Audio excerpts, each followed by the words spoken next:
Hello, everybody. I'm Suzanne Shirley, Emerald Ambassador with Plexus Worldwide, and we are here tonight to start this incredible book that I have heard so many great things about. It's called The Secret Code to Success by Mr. Noah St. John. He is a very famous public speaker, motivational speaker, empowering life coach, various other things, obviously a successful author.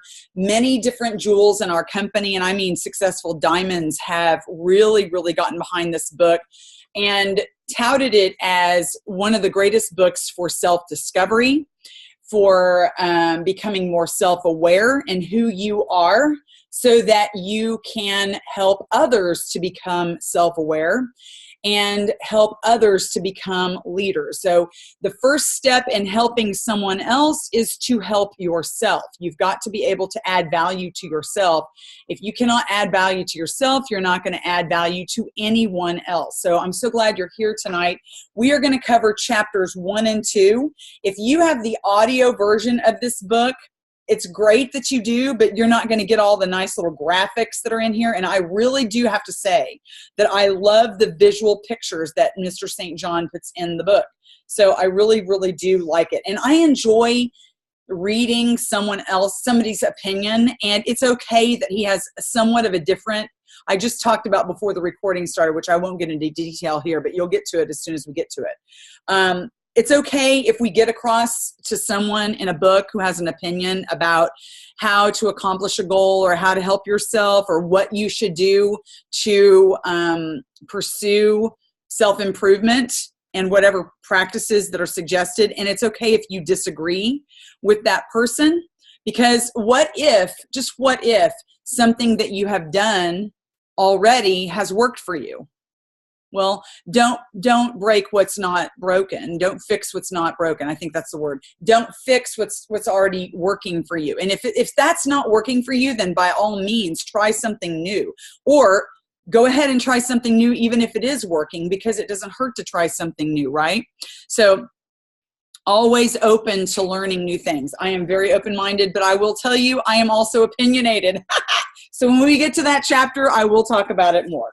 But we are going to cover chapters 1 and 2. And what Noah St. John does in chapters 1 and 2 is he sets up the premise for getting your brain wrapped around his process of self-improvement and how to become successful. In other words, the secret codes of success. He talks about why people are not successful, and then he sets up the thinking behind it, the subconscious versus the conscious, and then he's going to launch into the code of success beginning in chapter 3, and then eventually chapter 4 and beyond. He goes through the steps of the code, okay? So that just kind of lays out how the book is going to be done. So in chapter 1, if you're with me and I'm over on page 9, I'm not going to sit here and read everything, but I'm going to skim over it, get the main points. What he talks about, what's wrong with this picture, that Americans spend $11 billion, that's B with a billion, a year in self-help products, everything from DVDs to diet pills. So, and he then calls it shelf help, because you know that if we go into the Barnes and Noble or the Amazon or wherever it is that we look at books or audios, that we find hundreds of thousands of options there for us. So many options that, as we are starting to discover, somewhat contradict each other. Well, you've got one guy saying one thing, you've got another guy saying another thing. So I think it's fascinating. It really is. The number one reason he says that most people struggle in life and in business, no, it's not what you've been told. What is the number one reason? Why are millions of people who spent so much time and money trying to improve themselves still going down the road of life with one foot on the brake? So he says that basically it's like having one foot on the brake when you're trying to proceed down the road of life towards your goals and towards your successful ideals for yourself. What causes human behavior? Okay. He's talking about what are the basic causes of human behavior now. And then he gives us a scale. So if you'll look at the scale right here, he talks about the why to's are the benefits of doing something. as opposed to the other side of the scale, the why not tos are the costs of doing something. Like, what's it going to cost you? What are the benefits for doing something? What are the costs for not doing it?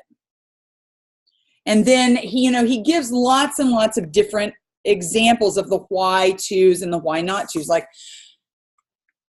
Before I get ahead of myself, because I could go do that again, he talks about the scales, okay? So the why tos and the why not tos. Remember, the why tos are the benefits of doing something, as opposed to the why not tos are the costs of doing it. Now, I think I am going to go ahead and get ahead of myself, because I want to say, like, he uses an example of taking a shower, bathing in the morning. And I think that's further on, but I'm going to go ahead and just, because it's an example that there's the benefits of taking a shower as opposed to the costs.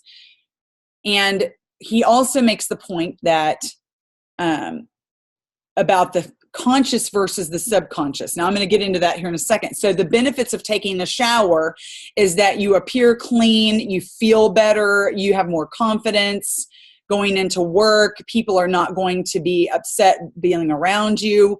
The costs, what would it cost to not take a shower is that you get disapproval from others. You might feel yucky. You might have a stinky you might have less of a high opinion of yourself that day. In other words, you're not going to be as confident because you're always worried about what your hair look like, or, do you have greasy skin because you haven't bathed, right? So what his point is that every time you make a decision regarding human behavior, that you literally do the mental why tos or the why not tos before you ever do anything. And that every single decision, down to the very basic thing of drinking a drink of water or bathing ourselves, that we choose according to why tos and why not tos. He gives a ton of examples on page 12. The why tos. I want to learn about what the world's successful people do, so I can stop sabotaging myself, so I can make more money, and so I can find the love of my life, so I can buy a new car, etc. The why not tos, very interesting. Okay, notice the why not tos have a lot to do with fears, with limiting beliefs. Okay, now those two words I've gotten from What to Say When You Talk to Yourself, because the brain is wrapped up in the subconscious in fears and limiting beliefs.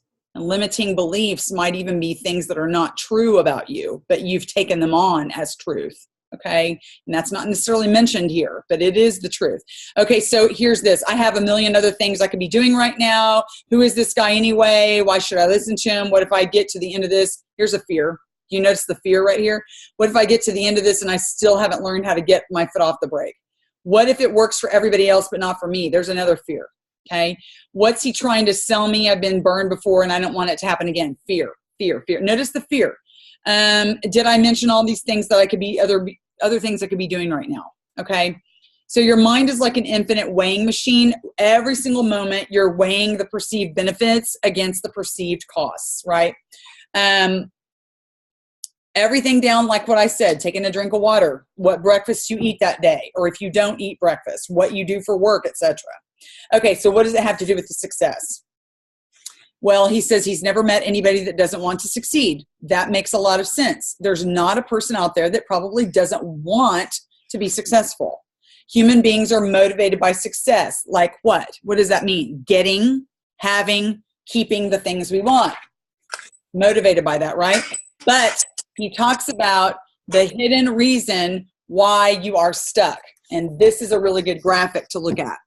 The hidden reason why you're stuck. Look at this. Notice the iceberg, and there's a line across the iceberg, and it's called the line of consciousness. Okay? The iceberg of consciousness. Now notice the 10% of your consciousness is your conscious choices. 10% is what you choose to do in your conscious mind. But 90% of what you choose to do is your subconscious. Okay, your subconscious. Now, choice versus no choice. Choice, conscious choice versus subconscious no choice. So you got 10%, 90%. You got to get that in your head. So what is influencing you the majority of the time? This right here. And if you've read the other book that we've read, which is What to Say When You Talk to Yourself, you understand that this subconscious is what's holding you back, okay? The subconscious is what has all the fears. The subconscious has all the limiting beliefs and the limited beliefs, and it also contains massive programming from your past, people that have poured into you their own doubts and beliefs about themselves, which you've transferred onto yourself. You've taken them as your own beliefs. Subconscious mind, he makes this point. The subconscious mind is where there is no choice. You have no choice in what you're doing if it's based on the subconscious. And he wrote this in the margin. He gives an analogy based on rearranging furniture in a dark room. Okay, so he talks about how if you are standing in a dark room and you are told to rearrange all the furniture, it's obvious you cannot do it. But why? Is it because you don't have the actual human capability to rearrange furniture? No, you have the human capability to do it, but you're what's the word? Impeded from doing so because you're standing in the pitch dark. You can't see. So how in the world can you know where the wall is and where to put the couch and the lamp and everything if there is no way to see where the things are and where to put them? So it's not because you can't do it. It's because you are limited by the dark. So that's what he's trying to compare, the darkness of the room to your subconscious, which gives you no choice. I like that analogy. That's a really great analogy.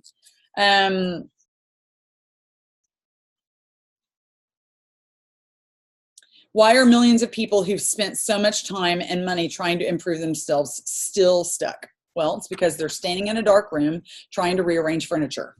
And that means they're trying to use they're trying to make their lives better with their conscious mind, set goals, work harder, make a plan, execute that plan. That's the 10%. That's where you go and do your conscious choosing to do these things, steps for success. But what's impeding you is that big dark room of the subconscious, that 90% that's holding you back. The limiting beliefs, the fears, there's the why not tos. Those are the why not tos that are in the subconscious. And that is the second thing that he proves. I want you to look at this graphic. So he talks about here the why tos. The why tos are 10%, whereas the why not tos, look at this. The why not tos are 90%. Okay, the subconscious is why not to do something. So this is what's holding you back. And if you have read What to Say When You Talk to Yourself, the subconscious is your limiting beliefs and your fears. So that's why if you were with me before in the 90-day challenges before, I had you write down all of your fears. The big ones, the ones you hear in your head every time you get ready to talk to somebody and step out of your comfort zone. What is that fear that's holding you back? Write it down. What are these things that you're constantly hearing in your head? Like one of mine, I'm so fat. Why am I so fat? I'm always thinking about, I just can't control what I eat. All those types of things. Those are limiting beliefs. Those are fears and limiting beliefs. Because I can control my food and I can change my life and I can control my spending, all those things, right? But those are self-limiting beliefs that I've taken on. And so those are the things that play like tapes in your head. And that's what he's trying to make this point here with this subconscious, that it is literally the thing that's holding you back, that puts that foot on the brake, that keeps you, as long as you're working and doing all this stuff up here, it doesn't matter because this is killing you. This is keeping you from getting where you want to go. So,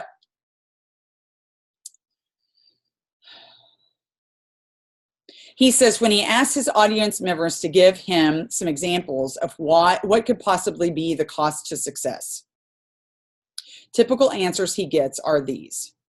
Isn't it going to take a lot of time to be successful? I'm too busy. I don't want the extra responsibility. What if the family doesn't approve? What if my spouse is jealous of me? What if somebody laughs at me? What if my friends don't like me anymore? What if I succeed and I can't sustain it? Okay, notice fears. Fears, false beliefs, and fears. That's all of that is, false beliefs and fears. That's in the subconscious. So every human wants to succeed on the conscious 10%. But what am I saying over and over? The why not tos of success, the 90%, is what's holding your foot on your brake. Okay, and he makes the point that when you start to do the things that work, and it starts to work and you're becoming more successful, that's when all those fears come in. And that's when they keep you from succeeding. That's what puts a stop on what you're doing. And that's why he calls it putting your foot on the brake. The why not tos of success are silently screaming at you. What are they saying? Hey, what do you think you're doing? You can't handle this. What if you can't keep this thing going? Why don't you just stop now and avoid all the embarrassment for later? Don't you hear that stuff sometimes playing through your head? You're going to do at that point when you start feeling all that fear. You don't want to feel the fear, right? So what's the first thing you do? Well, you stop doing the thing that makes you successful to make the fear go away. So that's what is called putting your foot on the brake. Okay, so you're just simply stopping the fear because you don't like to feel afraid. And he wants to make the point that a feeling is simply a result, not a cause. A lot of people look at their feelings and they think that they're a cause for everything. But really, they're just a result. It's not a cause, okay? And then he's like, feelings don't call, anyway. He says, feelings do not cause themselves. There's something going on inside of you that caused that feeling. The feeling does not cause itself. It's not a cause. It's a result. Okay? So the complete conclusion of this chapter is that you are not holding yourself back from success because you don't know how to succeed. You do know how to. You've got all the how-tos. You know them. You've been told them your whole life. Okay?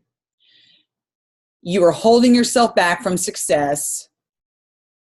You're perfectly capable of being successful. You have 100% capability of doing it, but you're holding yourself back because you have more subconscious why not tos than you have why tos. Your why not tos are way bigger than your why tos. Okay? I really do like the way he puts that because it makes perfect sense. Okay? Now, let's go on into chapter 2 and we can pretty much get through this. The little assumption that's costing you a fortune. Okay, so what does he use? He talks about, I'm not going to read it, a big analogy about trying to put a nail in the wall using a chainsaw. So what is that analogy regarding? Well, you have a job to do. You have a task. Seems simple enough. You need the right tool, but you're not given the right tool to complete the task. But you're told over and over, keep using the tool. You're not using it enough. You need to use it stronger. You need to use it harder. You need to use it faster. Just keep going. And eventually you'll get the job done. But really what you're doing is you're just digging holes in the wall instead of nailing the nail into the wall using the right tool. You're not using the right tool. So the why tos of success. What are the why tos? Stuff like this right here at the top. Set your goals. Set your goals. Everybody's heard it. Visualize. Believe in yourself.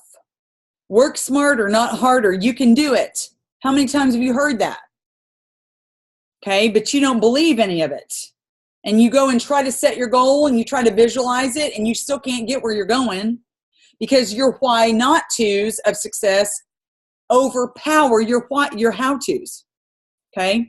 And a point that he makes here pretty soon is that you cannot solve a how-to problem. Sorry, you can't solve a why not to problem with how-tos.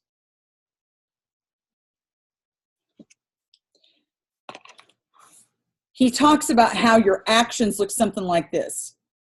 You're complaining to everybody about how tough the job is. You badmouth your boss, okay, your manager behind their back.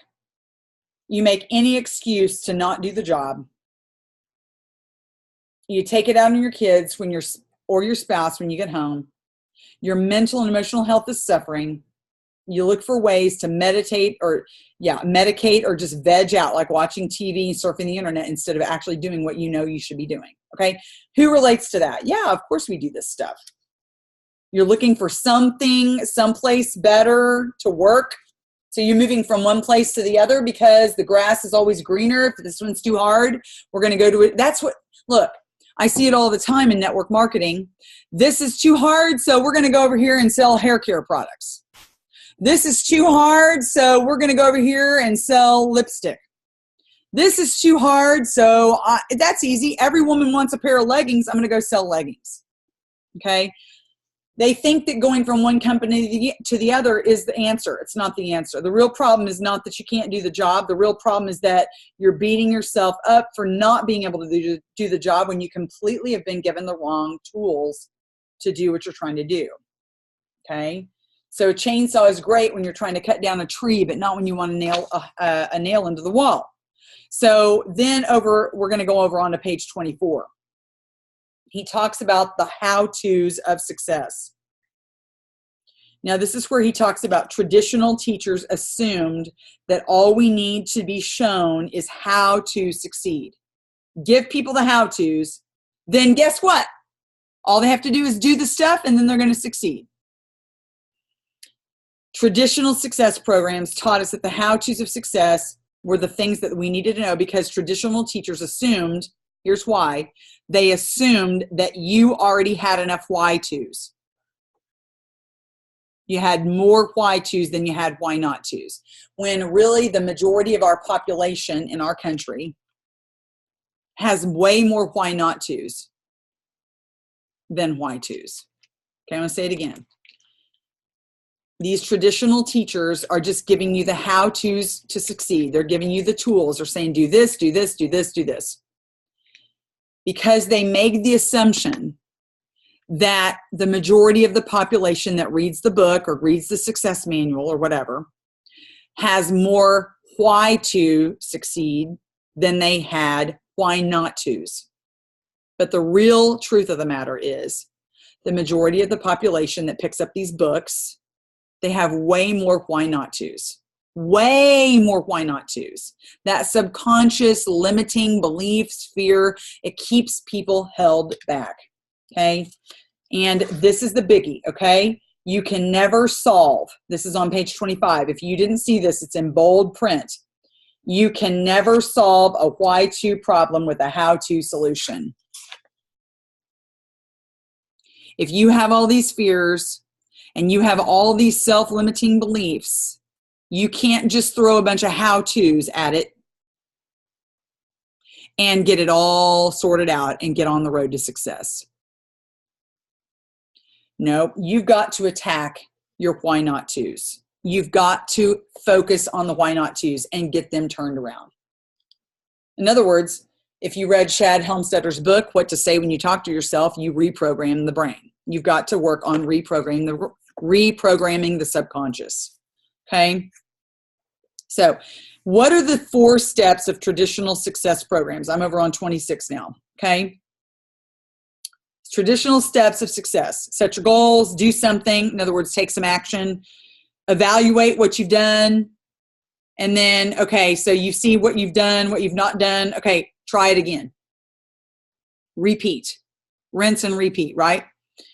And then what happens is you don't have everything you want. Well, what's wrong with you? You start to think about yourself. Well, I must not be motivated enough. I must not be working hard enough. I'm not smart enough. Well, I must be just incapable of succeeding. And that's not true. It's not true. You are capable of doing all these things. Okay. So what are the 4 things about the real world? Instead of setting goals, doing something, evaluating, and trying again, what really is going on is that you're in a fog. You don't even know what you really want. So you start doing something, but you're doing something where? On a treadmill, you're just spinning the wheels. And then that leads you to feel like what? Because you never get anywhere. You feel like a failure. And then you're supposed to go and try it again, which just makes you feel like even more of a failure. Okay? So we don't really believe that we can have what we want. We're in a fear. We've got these fears. We're in a fog. We have a fog, which leads to treadmilling, spinning a wheel, okay? Which makes you feel like a failure because you're getting nowhere, okay? So all of these things are said, these are traditional success programs said to set your goals, but really you don't know what you want, you're in a fog. Then they say do something. So that leads you to be on a treadmill where you're just like spinning your wheels. And then I like how he puts it. It's very true. This is exactly what happens with most people. Then they do this subconscious evaluation of their own progress and they decide, well, I'm a failure. I've gotten nowhere. I must be an idiot. I can't do this, right? Might as well quit. So then they go back and they try it again, and that just makes them feel worse, like more of a failure. And do you see what I mean? And then eventually they really do quit. People do quit because that's where they can't figure out how to get past that. Remember the iceberg. I'm just going to throw it in there. Remember that iceberg. 10% above the water, or your consciousness line, 10% is the conscious how-tos. You want to succeed. You know the how-tos. That's 10%. Below there is 90% of the subconscious, the why not tos. That's holding you back. So where do you think you need to focus? Get rid of those why not tos. But people work. Where do they work? They work above the line of consciousness. They work here. They don't ever work down here because they don't understand that this is the thing they need to be working on. They need to be reprogramming the brain, refocusing on the things that are holding them back. Get the new thoughts going. Whatever you focus on is what you're going to be doing. Okay, so that's what he's going to give his own brand of how to do that, all right? And that's what I will teach you eventually. If you reach your full potential, you don't need any more how-tos. So what's a good recap? I've just now basically said the whole thing. I basically recapped it. I don't need to recap again. And if we get into chapter 3, which we could have time to do, but I'm going to wait until next week to do it. He talks about the actual secret code in chapter 3. He's going to reveal it to you. Okay.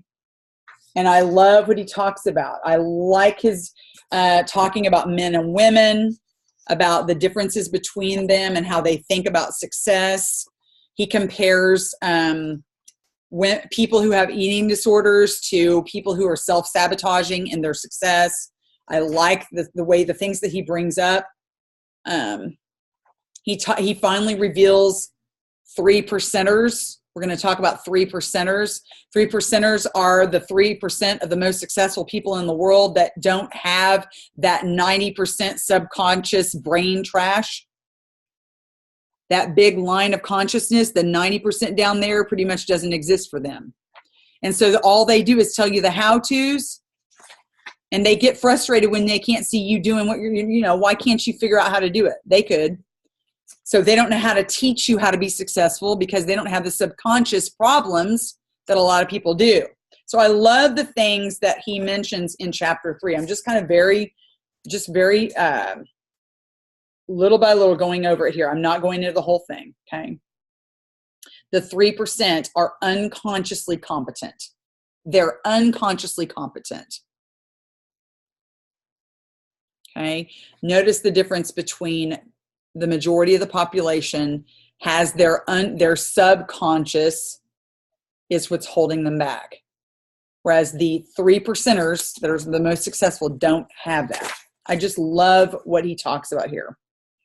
He talks about why should you follow the code. He talks about the differences of being and doing, and then how to get rid of the head trash. He gives several different analogies that I really like, moving beyond behavior. And then he finally reveals this pyramid of the secret codes of success. Yes, I have it both on Audible and the actual book as well, because I'm an auditory learner and I feel like I can learn more if I'm listening. But when I'm a teacher, I have to have, if I were to try to teach with just the Audible, that wouldn't work. I have to have the actual text. So then he goes into the pyramid, and then finally on the next chapter, chapter 4, is where he describes the very bottom basement of the pyramid, which is affirmations. It's a word that he actually did make up, I will have to say, but we'll talk about that when we get to it. I love learning, and I can't wait to get there. So at this point, I'm going to actually turn off the recording. If you've not joined us live and you're watching the playback, you're not going to get to hear the Q&A, because some people want to actually ask personal questions. They want to get vulnerable. They want to talk about what's going on in their business or what's going on in their families. And I'm not recording that. So guess what? If you want to have an actual real learning experience, you need to join us live. That's right. All you people watching the playback, you're going to miss out. So it's going to show up on the recording. I will always post the recordings on the actual team page. If you're a part of our 90-day challenge, I will post it there. There will be an assignment for you. You're going to need to answer that. You'll have 1 week to do it. And until I see you next time, peace out. Go read chapter 3. That's for next week. Bye.